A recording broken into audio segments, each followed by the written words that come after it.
Hi, it's JP Nurbin. I just wanted to let you know that we have released our dates for our 2021 Transformational Leadership Retreat out in Park City, Utah. It's an incredible few days. It's going to be the first week of August where you can join myself, Nate Sanderson, and some other leaders from the TOC community where we are just going to be learning and growing together and just having an incredible time connecting and discussing things around culture and leadership and personal development. It really is a special experience. You can learn more by going to thriveonchallenge.com/retreats. There will also be a link in the details of this episode. It's obviously COVID dependent. Also, if you're just listening to this episode now and you feel like it's too late, or maybe even it's a year down the line, you can still go to that link, thriveonchallenge.com/retreats. We will be continuously updating news about our retreats moving forward. It's not just about this year. This is something we do yearly, and hopefully once things settle down across the world with the pandemic, we'll be running multiple retreats again every year. So today we have a jam-packed episode of Coaching Culture for you. We are discussing marketing your culture, and that means everything from social media to interacting with the news media to emails to parents and alumni, how we can use that to market our culture. We're going to give you a lot of practical ways to reinforce your culture, who you want to be as a coach, and your coaching mission, because I think so many of us are actually doing things that are unintentional, but they're still disrupting that culture, and they're kind of contrary or contradicting our mission, or they're going against our mission as a coach. And others of us are maybe not hurting that, but we're just missing out on some pretty simple and easy ways to reinforce our values, our culture, and our mission. Welcome to the Coaching Culture Podcast, brought to you by Thrive on Challenge. I'm JP Nurbin, joined by my friend and co-host Nate Sanderson. Each week in about 30 minutes, we discuss important principles and strategies of transformational leadership. At Thrive on Challenge, we help coaches to raise the standards and strengthen the relationships in their program, because we know this type of culture produces better leaders, better people, and better results. To learn more about how we can help you, go to thriveonchallenge.com, where you can also subscribe to our weekly newsletter and get the coaching notes to every episode of this podcast. Well, JP, coaching in the modern world today is a lot different than when I started my career 19 years ago. And I think one of the challenges that coaches face is, how do we promote our program? How do we leverage tools like social media to be able to draw people in and help people maybe that aren't even directly connected to the program feel like they're a part of it, whether that's your alumni, whether that's businesses in your community, maybe it's the media, maybe it's extended families. And just to give you an example, the first year that we went to the state tournament, we didn't know we were going to the state tournament. We were a really young team. We're just kind of finding our way. And as we got closer and closer to the playoffs, one of the things that we just sort of did organically was started to make little highlight videos, and we started to build this email list and a Facebook page where we would just sort of promote the next game. And we started doing this right at the beginning of the playoffs, regional quarterfinal. We did it for the semifinal. We did it for the regional final. And one of the awesome things about the result of that is that gradually, as we went game by game, it felt like the crowd got bigger. And not just the crowd in the stands, but the number of people that were paying attention to our games, the number of people that were encouraging our players in the hallways, the number of people that were reaching out and wishing us good luck and telling kids, hey, I watched the game online, or hey, I saw the video. It just created this really unique, and I don't know if intimate is the right word, but it felt like there were personal connections all over the place that we'd never really experienced before. And I think a lot of that came from our intentional use of media to draw people in to build this bigger community. Now, JP, you've got a lot of ideas, and we're going to share some strategies that we've used with the coaches in our mentorship program here in this episode. But you and I both know, if you open up Twitter and start scrolling through, particularly coach Twitter, you'll see a wide variety of messages and ways that coaches are using Twitter to communicate to their team in some cases, about their teams in other cases. And I want to just maybe start with, what do you see out there, JP, that you like and maybe you don't like? You know what I love to see, Nate? I love to see coaches that market their culture. And what I mean by that is they're marketing, they're promoting the cultural values that they're striving for. the experience that they're working so hard to create for their athletes. They're not using social media just to put out there the latest achievements of their team, whether they won a game or an individual's achievement in their program. Also, I really appreciate coaches that use social media as a platform to share good things that they're doing within their program that other coaches may learn from. I think there's a lot of value in that. But there are some things that concern me, that frustrate me, and honestly, they worry me sometimes because we as coaches can be pretty hard on our athletes when it comes to the standards or expectations that we have for them and how they use social media. And I guess I'd ask coaches this question to start off with, which is this. Are you currently using social media to model and promote your team's values, your coaching values, like your mission as a coach? Like, are you using it in a positive way? Or are you using social media to vent your frustrations, to lecture your players? I mean, this is a common one that I often see, and I've definitely done this before. So if you're one of these people, I'm sorry, I don't mean to be calling you out, but there'll be the tweet that says players in all caps, a couple exclamation marks, and then it will have some sort of point for players to learn about, don't be entitled, or, something like that, or work hard, or have a good attitude if you want your coach to play you. Those type of messages. And that's just not transformational coaching. Like, so much of transformational coaching is about engaging in meaningful conversations, asking great questions to get players to, self-reflect, to become more self-aware, to make changes. I think so often that type of stuff is just calling out players. Another thing I saw recently was I saw a coach calling out parents that sent him an email. I just don't know how we think that's the right way to handle it. I get that coach who said, "Oh, you wouldn't believe what this parent said in the email to me."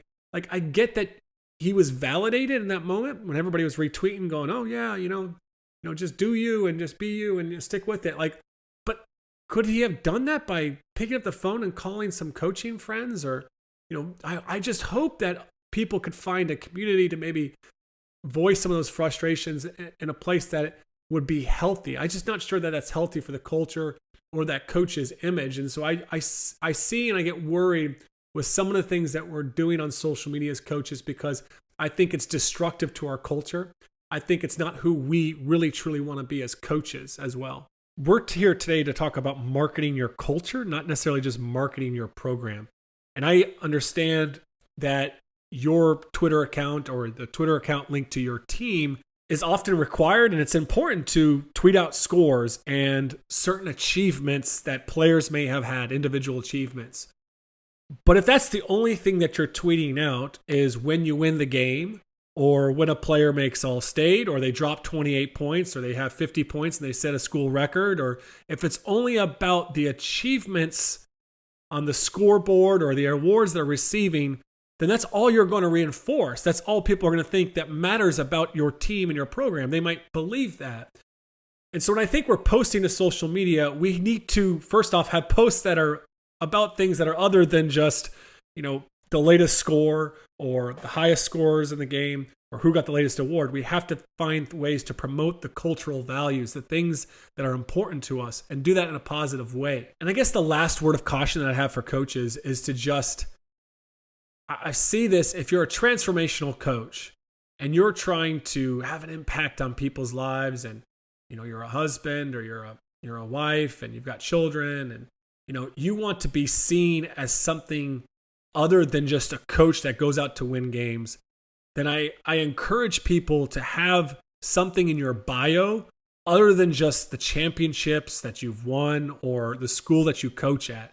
Like, you're more than just your wins. Because I know you think you're definitely more than just your losses, right? So you're more than just the results. So try to include a bio that highlights who you are as a person, not just what you have achieved as a coach. Now, Nate, you've had a lot of success in using social media and building kind of a following. And I know you're starting to do some stuff now at North Lynn. So I was just thinking, could you share a little bit with us on maybe how to best do that?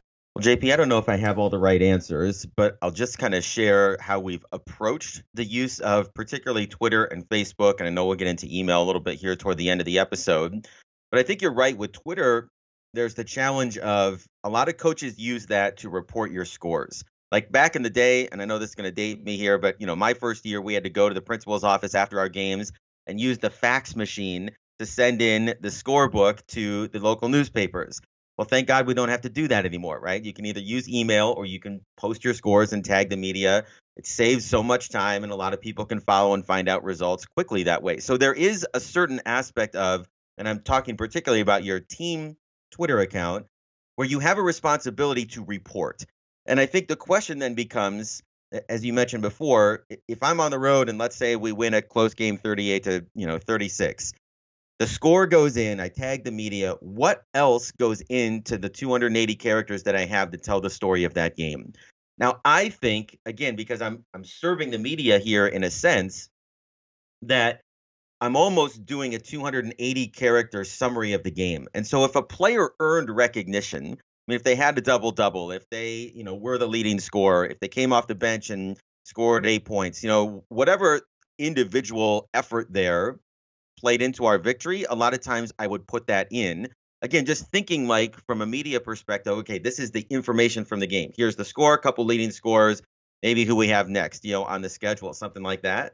Now, there are some coaches that will just stop there. Like that will be their reporting system to the outside world. I think what we've tried to do then is embrace the idea that if we're going to gradually gain followers, whether that's the student body, whether that's the faculty, whether that's people around the program, relatives, what else can we communicate about our program using that Twitter particularly as a medium? And so we've done a lot in the past to promote games. So if we're going to play on a Tuesday night, I would typically, if it was a home game, I would try to find a little video clip from our last game, maybe a nice pass or a good possession or a deep three or a block shot. And I would do some sort of a creative phrase like, hey, block party tonight at, North Lane High School, and have just a clip of a block. And, so there's a little play on words there, right? Or we might say, assist your friends getting to the game, and show a couple really nice passes from our last game, something that uses visuals. And I think that's another thing that's really valuable that can really boost your audience is if you have access to pictures, whether it's from parents or it's from, the newspaper, or you have a photographer or yearbook, wherever you can get photos, people love to see images on Twitter and love to look at short video. And so we've tried to leverage that as well. Every game summary that I did when I was at Linmar would include a picture from the game, or a picture of a player, or a couple pictures, because again, it just enhances kind of the experience, the visual experience. So using it to promote an upcoming game, I think, can be useful. If there's a theme for the student body, just kind of getting those things out there can be useful. And then the other thing I think is useful as that crowd builds is to be able to highlight other things that happen in your season that build your story.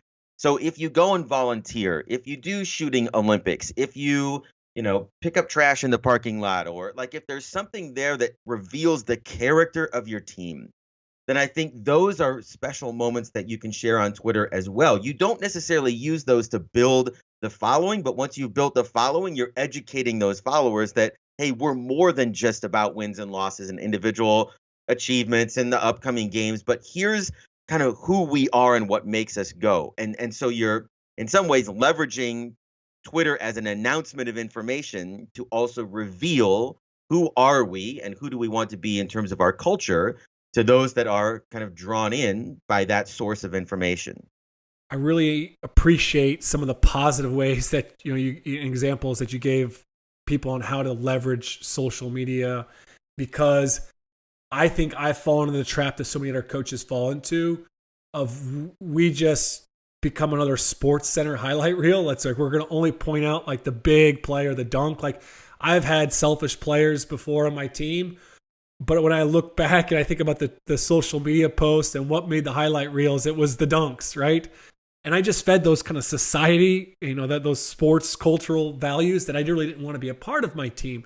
Instead of, turning and pivoting and using Twitter to reinforce the things that are really important, which I think this is the big thing, is when it comes to marketing our culture. There's many ways that which we can do that, and social media being one of them. But I think it's so important that we are proactive in this. And I think most coaches just sit back and then they let others create a story and a narrative around their program that is sometimes what they want to hear, and is sometimes true, and sometimes it's not. And maybe we sit around, we're waiting for the reporter to come in and, pull back the curtain and then tell our story. But we can pull back the curtain and tell our story and what is going on within our program. There's many ways to do that, but the value is it reinforces the values of the program, and it reinforces the message not only for our players, but the players' parents and the people that might be considering coming into our program. And I have one coach in the mentorship program, and he is coaching one of the top high school basketball teams in the country.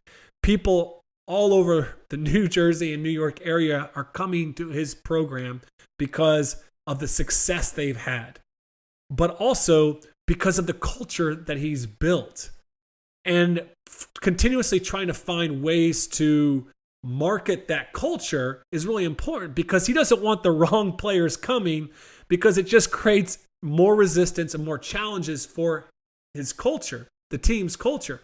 He wants to market the culture in the right way so that it attracts the right people for the right reasons. And one other thing I'd say, kind of just building off of what you said earlier there, is just if you have someone that takes photos at your game, encourage them to take photos not just of the basketball or the football or whoever in the action shot, but take photos of those team culture moments when people are getting picked up off the ground, when they're on the sidelines and the team's celebrating. Try to intentionally capture, because you mentioned photos and videos. How can you capture those moments as often as possible, so that you can highlight what you're about beyond, making another Sports Center highlight reel be your Twitter account? Now, JP, another question, I think right along the same lines of what you're describing here. How do we tell our story? And in some ways, especially if you're a high school coach, you have to kind of do it all, right? Like, you don't have a sports information director that's going to be responsible for your media guides and do your social media for you and your game previews and your game summaries. And, that's all on us, or it's on the coaches, at least as much as you want to do with it. But one question we get a lot of times too is, whether it's Twitter or Facebook or whatever your exterior communication, vehicle is how do I tell the story of a loss? An embarrassing loss. I mean, what happens if you go somewhere and you get blown out by 25? You got to post it on Twitter because everybody's looking for scores on Twitter. So how can you reinforce something, right? And I think the question that I would challenge coaches with is, even in a bad loss, what did you do, or what did you see your team do that you want to keep doing regardless of the score? So in other words, if your bench was still enthusiastic, even though you only scored 21 points, or if you got contributions from players that don't normally get in the rotation, or if you saw your team keep fighting at the end, or there's some of those values like you talked about, whether it's resiliency or it's grit or it's embracing failure as an opportunity to learn, I think even in that, here's the score, here's the leading score, and here's what I saw my team do tonight, in just a sentence, can be a really powerful way, again, to just sort of subtly shape the narrative about how are we even going to view our losses or our bad games. You have some control over that. And I think your team does respond to that, especially when it's consistent with what you're telling them in the locker room or in practice following some of those tough games.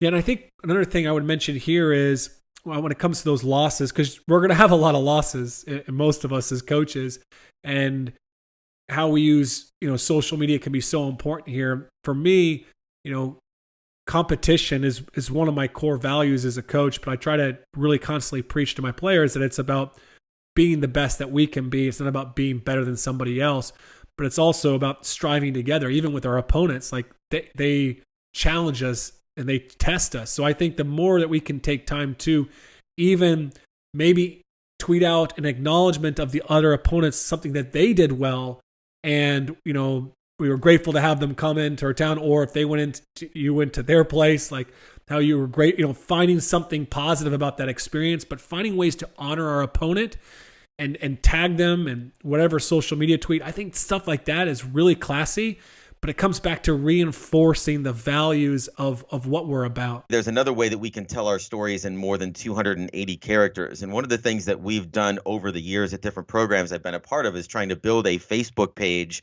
for that program. And again, Facebook gives you some different options that you don't have on Twitter. You can still post video on both, you can still post pictures, but on Facebook it reaches a different audience for one, and it gives you a little bit more space to write the literal story of the game or about a player or about something that's happened in your program. And so over the years, as we started to build these pages out, every night when I would get home from a game, couldn't sleep anyway, open up the film and kind of watch it in double speed or whatever, and I just start sort of writing out in 3 or 4 paragraphs what was the story of the game. A little bit of the game flow. We got out early, they made a little bit of a run, and then we got 2 big baskets from JP Nervin to get some separation and made free throws down the stretch. So it's just like a 2-paragraph, 3-paragraph summary of the game itself, and then a little bit of editorial about what did we learn, who played well, what did I like that we did. If you were watching the game and you're saying, oh, how's this team growing, you might say something like, you saw tonight, we've been practicing our efforts on the boards and we only gave up 6 offensive rebounds, our best effort of the season. So you're reinforcing, again, some of the things you're talking about in practice, but it's a way to kind of educate your fans that maybe aren't at the game. And I know Facebook is a little bit dated and maybe it's for an older demographic, but I also think that it provides a way to connect, particularly with alumni and a lot of older, relatives of players and parents and coaches, that sort of thing, where they can feel like I can't make it to the game. Maybe they can't watch it online, but now they have a sense because maybe the newspapers don't cover every one of your high school games. Here's a way for them to get a game summary, but do it in a way that you can craft a narrative about what we're most proud of or what we learned or what we did best in that game. And what's really awesome is that if you go back through that page over the year and eventually over the years, because people will share those stories and they'll share the videos and the things you post there, is that you can start to see how even the program grows, through the course of a season, how your team has improved just from kind of those little narrative summaries along the way. I think the other thing that I want to talk about, because I think you're good at this, I really wasn't very good at it for so long, which is just the media, like the news media. For when I went from Ireland to Tennessee, well, when I was coaching in Ireland, nobody ever called you because nobody cares about basketball that much in Ireland, at least as far as the major news sources. But when I came to Tennessee, it was like this whole new experience. And so as a young novice coach, I'm there and, reporters would approach me.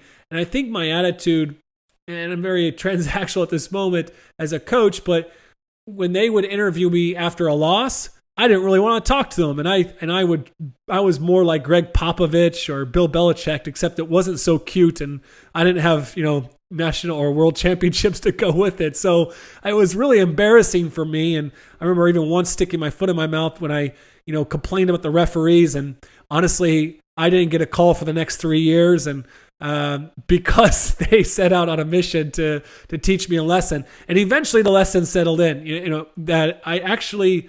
I had an opportunity with that reporter to once again, to tell a story. And it could be a story about, well, like we're not working hard enough and, it's all about how badly we played. Or I could take time to honor our opponent.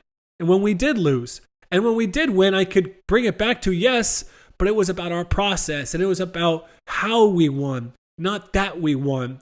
And these are things that I really wanted to be, reiterated to the news media, because yes, people, once again, they're picking that up and they're reading a story. And what is that story about?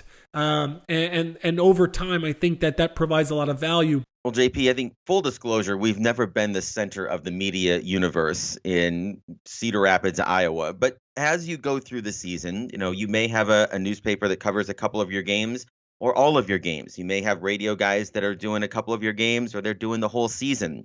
We've had a couple of games broadcast on television, during the year. So there are frequent opportunities to interact with those that are going to be telling the stories from your games. And the thing that we've always tried to do, and full disclosure, this takes time. It really does. But anytime I know that the media is going to cover one of our games, whether it's newspaper, radio, or television, I always tried to create a little media guide for them that I would either email to them that day, or I would just print it out and have it for them when they got to our gym. And so, there's different ways to do this, but my approach to it is thinking they have a job to do too. And so they're looking for an angle. They're looking for a story. They don't know a lot about your team. They don't know a lot about your bench. They don't know a lot about how you're practicing or what's important to you. And so even before the game is covered, even before the game starts, I'll give them, here's the starting lineup, here's updated statistics for our averages during the season. Here's a quick 1 or 2 paragraph summary of our last game, not just the score, we won 37-35, but kind of what happened in the game, what we did well, whatever. And then a quick preview of this game. Here's what we expect, or here's something about their team and how we're going to attack it, what we're trying to do. And then I would usually share the 3 keys to the game that we're going to share with our team in pregame. And I would put those at the bottom of the media guide as well. And then before the game starts, if you have this opportunity, and a lot of times we did because the media guys would show up early, I just try to find them and talk to them, and a lot of times they'll have questions about how things are going, or, you can give them a little bit of background that helps them do their job. And I think there's so much to that, they're human beings and they've got good days and bad days and busy schedules during the sports season as well. So the more I could help them do their job well and represent our team and our program in a way that quite honestly benefits the outside perception of our program. And the only other thing I'd add to that, JP, is that if you're fighting for the media's attention, I mean, if it's good for your program to be in the newspaper and for kids to see their pictures in the paper the next day, the better you can treat those reporters, the more that you can help them do their job, the more likely they are to come back. And I think sometimes when you treat, the media poorly and they're looking at a schedule of 8 different games they could go to, and they think, well, I don't want to deal with this jerk tonight because he's probably going to lose the game, so I'm going to go somewhere else. That's a disservice to your team, and a disservice to your program. And I think along the same lines, when we know that someone's going to be there, we talk about this at our parent meeting. When you see the newspaper reporter sitting up in the bleachers or on the sidelines, as a parent, as a player, just thank them for their coverage. I mean, you may not agree with everything that they write, but just thanking them and making a welcoming environment makes it more likely for them to return. Now, one other thing that can be a little bit tricky with coaches is, what about when they want to talk to my players? There are some players that aren't the most articulate on your teams, most likely. And so we will talk to our kids even about that. And the thing that we tell them is that when you're being interviewed on the radio, you're being interviewed on TV or for the newspaper, there's a spotlight on you. And you get to choose what you do with that spotlight. It's like your moment to control the attention. And you can focus that on yourself and say, oh, yeah, I felt great to get 20 points and 10 rebounds tonight, or I've been really working hard on my game and it's great to see this, me improve, or my breakthrough, or whatever. You can tell your own story, but you can also reflect that light and reflect that attention as a teammate on others. So acknowledging maybe whatever they want to talk about. Yeah, I had a great game tonight, but did you see how well our point guard took care of the ball? Or did you see the energy from our bench? Or did you see, it's a chance for the player to use the opportunity to have the control over the spotlight, to shine it on somebody else on their team that may not get those moments in the media. And what we've found with our players that are nervous about talking to the media, that are a little bit uncomfortable there, is that they tend to find it more enjoyable and easier to talk about others on their team than just themselves. And so that's been a great approach for us to encourage our players to do as well. Well, one of the other tools that's been really effective for us over the years, JP, is just the use of email. And I know email kind of gets a bad name these days because messages get lost in the inbox and not everybody checks their mail. Not everybody gets notifications on their phones when they get a new email, or it gets lost in the noise of all the emails that they're getting. But one of the things I like about using email is it sort of provides a gateway or a portal for people that might be loosely associated to either me as a person or to our program. And it gives them the option of click on this, click on this. If you want to watch the game, here's the link. If you want to read the game summary, here's the media link to the newspaper article. If you want to listen to the play-by-play, here's the link, right? And it makes it easy and accessible for them if they want to, and they're not able to get to the game, or they live far away, but they're interested in your team, or they're interested in following you as a person. Email makes that really simple. And over the years, we've really built a pretty large email distribution list, again, of just people that are connected to us or the program. It includes not just our team and their parents, but we'll send it to all the youth teams, all the youth coaches and their parents. If those kids have school email addresses, we'll bomb them with the emails about the game. We'll send it to our teachers and the staff. We'll send it to coaches in our community. I've got a list of about 150 friends over the last year or so that they get the emails and the hype videos sent to them. And every once in a while, I'll get an email back that says, "Hey, I watched the game," or "I love the video," or "Good luck tonight." And they'll ask about it. And it's just a great way to, again, just to build the program. So another way to leverage those emails too, Nate, is I've seen one coach, he doesn't have a blog per se, but he's doing various culture days with his team based on things that he might come across in his reading and listening to podcasts and books. And then he tries to help communicate that as a message to the team and maybe an activity.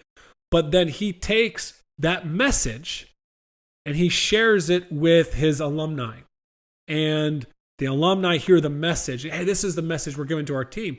The cool thing, though, is these alumni love the message so much because they see and how it still applies to their own life that they started forwarding those emails to other people.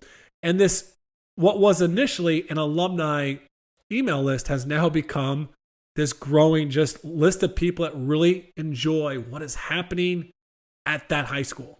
Like they just love the stories, they love the lessons, and they find it valuable. So just on our way to kind of maybe engage with your alumni, which I also think, we've talked about before in the podcast, leveraging those relationships and way to pour into those really can be beneficial for you as a program, not just to bringing the right people into it, but bringing some money into it when you want to have that ask. The other thing that I would say that I've seen coaches leverage with the email really well is the weekly internal message to the program that's to the parents. And they go beyond, here's the things we need you to do, and this is where we need your kid, or this is where we need to be. But they take time to reflect on the previous week. Reflect on if they had a few games.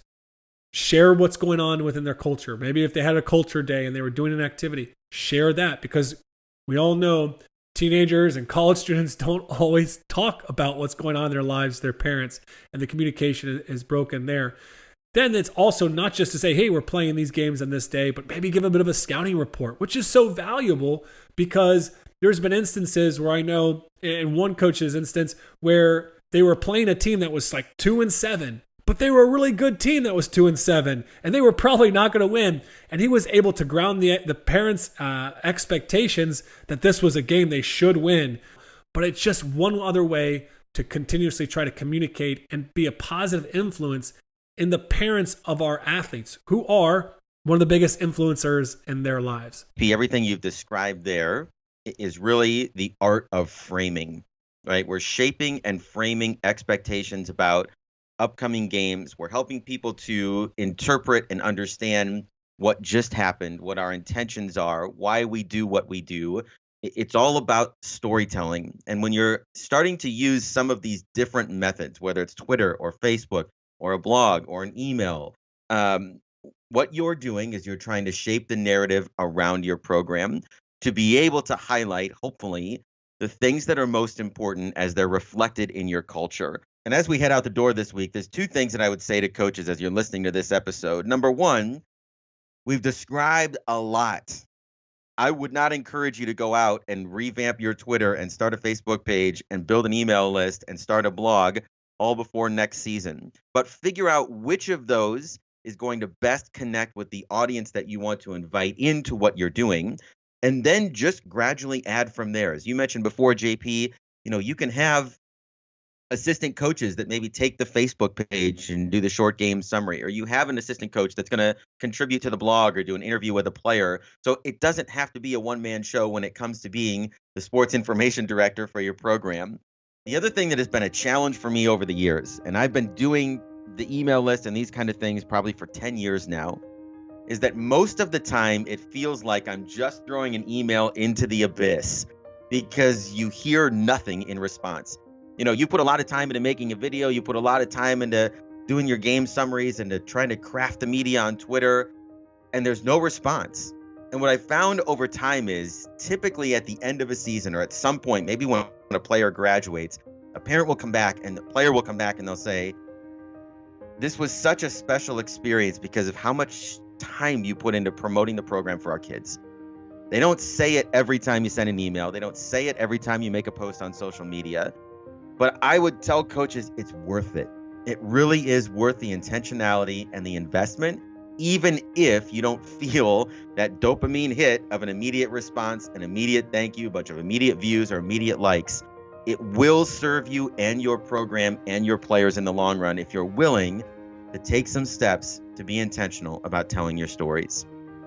Coaches, thanks for listening to the podcast. You can learn more about Thrive on Challenge, our workshops, our online coaching courses, our mentorship program, and our community. Just go on over to thriveonchallenge.com.